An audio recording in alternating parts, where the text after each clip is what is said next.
I mean, these were the kind of things that we talked about. We didn't have material stuff. He couldn't provide that, but he provided a set of lessons about what it meant to be a good friend.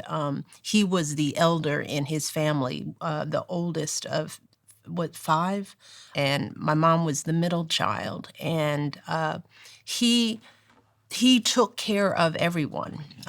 Even though he had multiple sclerosis and walked with assistance, he had a cane when we were younger. I never knew my father to walk without the assistance of a cane, and MS was a progressive disease. So over the course of his life, he just got weaker and weaker and weaker.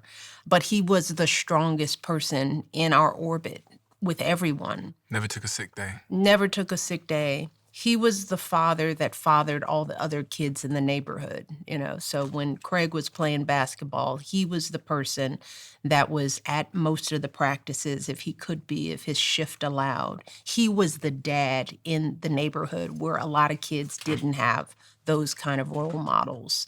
And even though we didn't have a lot, you know, there was never a time when my father wasn't going to help somebody.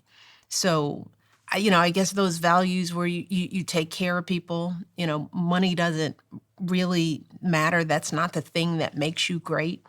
It's how you show up in the world. It's your word. It's, how you treat other people. To Misha's point, he was the guy who was giving kids rides to practice and to games because their parents couldn't go. And he would be sharing stories, sharing his values. It was just embedded in his being to pass on knowledge that he had.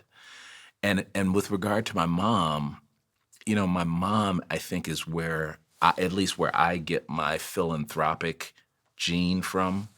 Not with money, because we didn't have any, but with our time and with our whatever resources we had.